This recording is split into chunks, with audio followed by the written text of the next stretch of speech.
Yang berhormat Tuan Haji Wan Hassan bin Muhammad Ramli, Dungun. Assalamualaikum warahmatullahi wabarakatuh. Terima kasih Tan Sri Yang Ketua. Soalan yang keempat. Tan Sri Yang Ketua yang dikasihi, Malaysia bukan negara ahli kepada konvensyen mengenai status pelarian 1951 atau protokol status pelarian 1967. Dalam kalangan negara ASEAN, hanya Filipina dan Cambodia merupakan negara ahli kepada konvensyen dan protokol ini. Pada masa ini, kerajaan tidak mampu untuk melaksanakan sepenuhnya hak dan tanggungjawab sebagai negara ahli ke atas pemegang kad UNHCR yang perlu diberikan hak-hak sebagaimana yang dinikmati oleh warga negara Malaysia seperti kemudahan bekerja, akses percuma kemudahan kesihatan di hospital, klinik kerajaan, akses pendidikan di sekolah kerajaan, hak berpersatuan, pemilikan harta dan sebagainya. Walau bagaimanapun, kerajaan atas dasar kemanusiaan membenarkan pemegang kad UNHCR untuk tinggal sementara di negara ini tertakluk kepada undang-undang, peraturan dan dasar yang berkuat kuasa sehingga dihantar pulang ke negara asal atau ke negara ketiga. Ini termasuklah etnik Rohingya, Myanmar yang mempunyai kad UNHCR yang sah.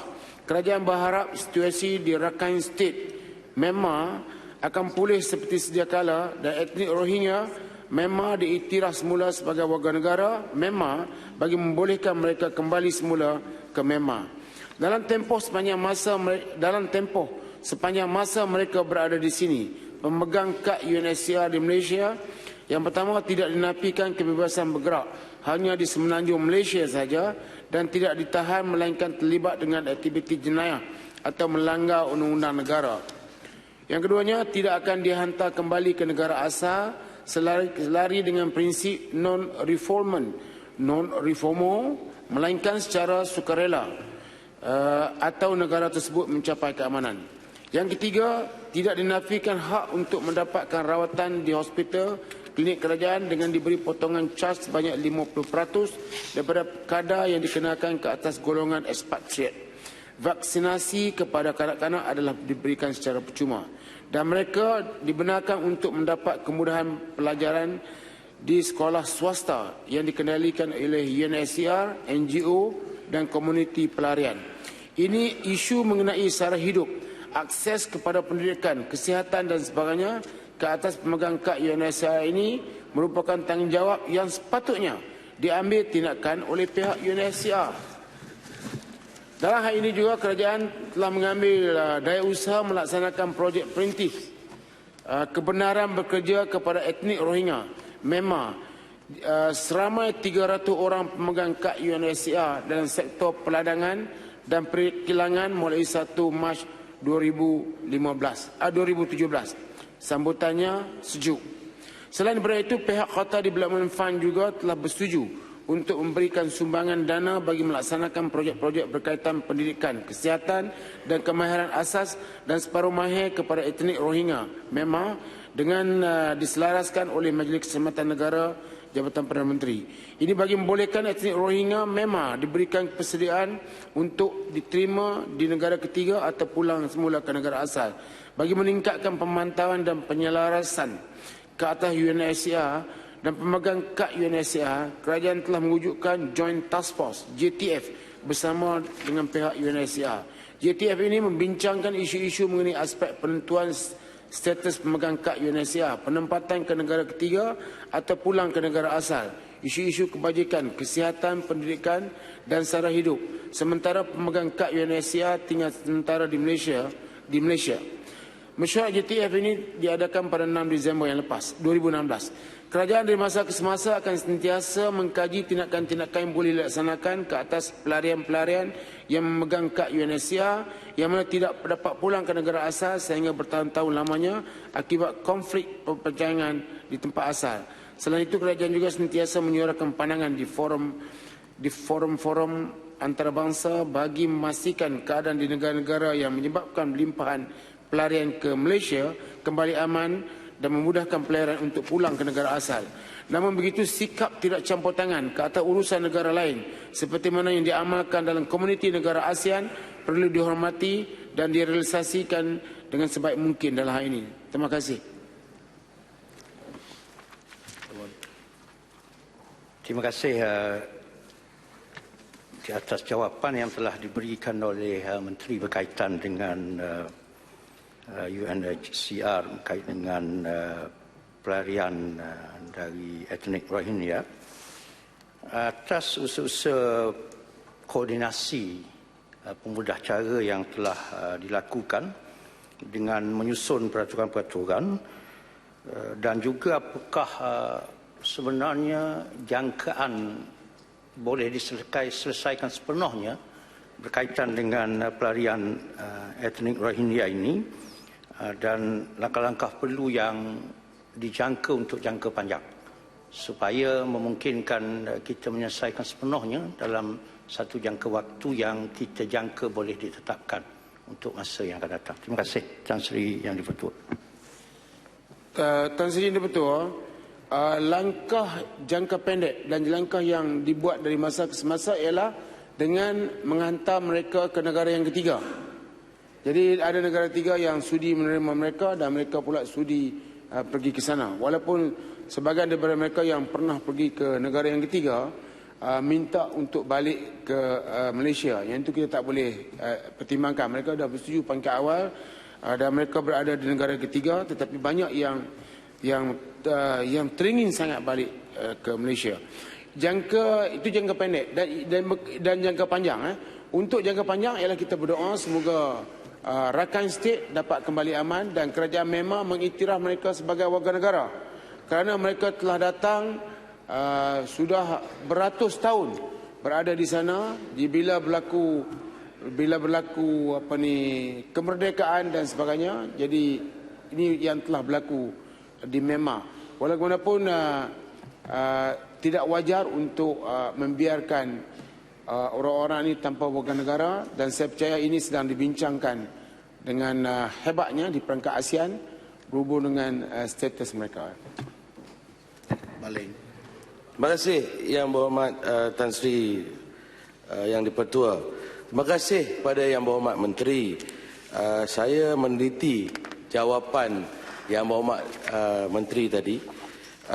Sebenarnya sedikit saya tahu hati naluri budi Yang Berhormat Menteri sama macam Kulim, macam Bacok, macam Baling yang pergi ke sana, pergi ke Myanmar khususnya berjumpa dengan rakyat etnik Rohingya ni. Jadi apa yang jawapan yang Menteri bagi tadi signifikan, tapi memandangkan saya tak tahu tahun bila mereka nak dapat akan status sebagai warga negara. Mungkin 5 tahun, 10 tahun, 20 tahun, 50 tahun. Tapi kita ucapkan jutaan terima kasih kepada Yang Amat Pekan yang telah beri laluan kepada etnik Rohingya berada dalam negara kita. Baru-baru ini pihak KDN juga telah mewar-warkan akan memberi ruang pekerjaan kepada etnik Rohingya khususnya.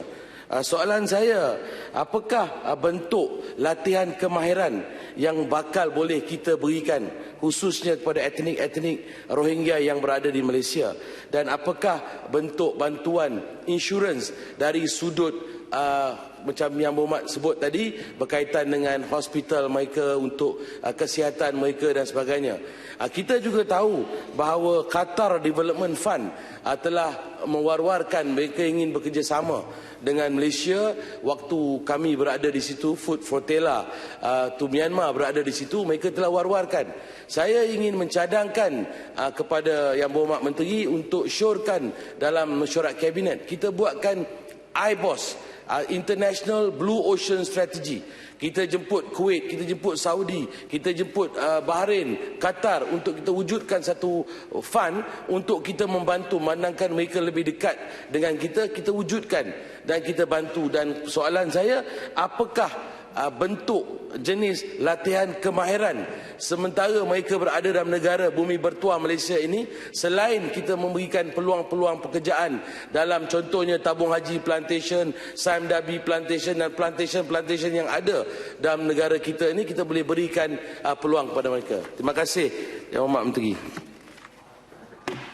Tan Sri Yang di-Pertua, soalan ini sebenarnya juga menjawab apa yang ditanya tadi. Jadi saya nak ucap terima kasih secara terbuka di parlimen ini kepada Yang Berhormat Baling dan juga bersama rakan-rakan daripada pembangkang yang pergi menghantar makanan ke Myanmar.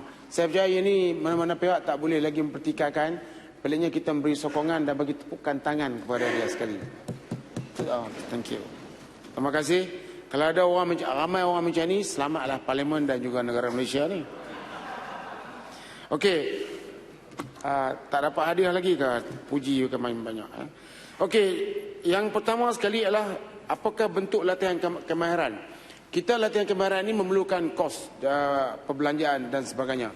Tetapi kita bersyukur orang yang pertama muncul ni adalah Qatar Development Fund. Dia telah menawarkan jumlah peruntukan yang begitu besar dan kita akan gunakan sebagian besarnya ialah untuk pendidikan dan juga memberi latihan kemahiran. Apa bentuk latihan kemahiran ini akan dibincangkan dari masa ke semasa. Berhubung dengan insurans kesihatan saya telah sebutkan tadi, berhubung dengan International Blue Ocean Strategy, hari ini telah pun dibincang dalam OIC. Apa tu Yang Berhormat Baling. Dan setelah perbincangan dalam OIC itulah Qatar Development Fund dan saya juga berjumpa dengan beberapa buah negara Arab menyatakan hasrat yang sama. Saya kata sila salurkan melalui Majlis Keselamatan Negara. Jadi usaha Malaysia yang mungkin kita nampak kecil, tetapi negara-negara OIC nampak begitu besar kerana kemampuan keberanian Malaysia untuk secara terbuka memberi bantuan kepada orang-orang Rohingya yang dizalimi. Kita lihat apa yang berlaku dalam berita-berita berita-berita yang disiarkan melalui CNN dan sebagainya. Kadang-kadang berita kecil pun disebarkan dengan begitu besar. Tetapi apa yang berlaku di Myanmar ini adalah berita besar tapi ceritanya kecil. Seolah orang tidak memerhatikan kezaliman yang dilakukan dengan cukup menyayat hati, dibiarkan begitu saja. Hasil usaha Malaysia kita lihat semua negara telah membuka mata dan berterima kasih kepada Malaysia. Walaupun hak yang ni saya syukur sebab semua pembangkang setuju dan mereka sebulat suara menyatakan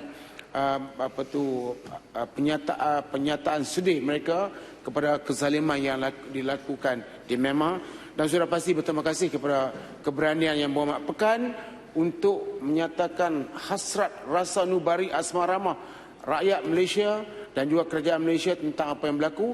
Bukan saya cakap tetapi melaksanakannya. Dan sekarang ni melalui Yang Berhormat Timbalan Perdana Menteri, kita memberi tawaran kerja kepada mereka. Yang pertama kita bagi tawaran per 300 orang dulu kita nak tengok. Tapi yang muncul sehingga kini baru 40 orang.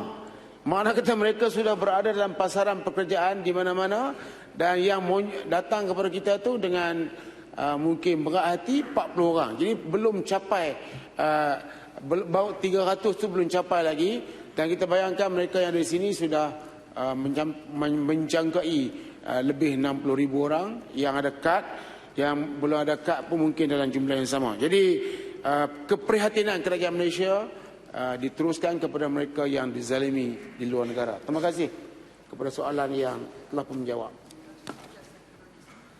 Sila, Ampang. Terima kasih Tan Sri. Satu lagi soalan tambahan. Nak tanya pada Menteri, memandangkan kita telah memberi sikit kelonggaran untuk melayan refugee Rohingya ini, adakah Malaysia telah dalam ura-ura untuk merancang untuk menandatangani ratifikasi Konvensyen Refugee 1951? Terima kasih. Yang ini yang patut jawab adalah Kementerian Luar lah. Kementerian Luar dan juga Kabinet sendiri. Tapi buat masa sekarang ni kita belum jadi ahli. Kerana bila kita jadi ahli, kita tak mau jadi ahli main-main macam tu saja. Bila jadi ahli, kita kena bertanggungjawab kepada orang yang dikeluarkan kad UNHCR. Jadi orang pelarian pula tak pergi ke negara yang berkenaan. Tak ramai yang pergi ke Cambodia ataupun ke Filipina. Semua orang bertumpu di sini. Kita tidak mau tanda tangan sebab dalam perjanjian tersebut dia mesti masukkan kita hendaklah bagi perlindungan food and shelter, perlindungan makanan dan juga tempat tinggal. Yang itu kita tak mampu. Tetapi dalam keadaan kita tak mampu, kita bukan ahli, kitalah yang paling banyak menerima orang pelarian. Jadi Yang Berhormat melihat bahawa semua ini berlaku kerana keprihatinan kerajaan dan juga rakyat Malaysia. Tak tanda tangan sebagai ahli, orang dah datang begitu besar. Kalau jadi ahli saya ingat wallahualam. Tetapi nak jadi ahli kita tak boleh main-main pakai sign tanda tangan lepas tu kita tak laksanakan, iaitu memberi makanan dan juga tempat tinggal. Malaysia tak mampu buat demikian. Kita harus bagi perhatian kepada warga Malaysia dahulu, kemudian baru orang lain. Terima kasih.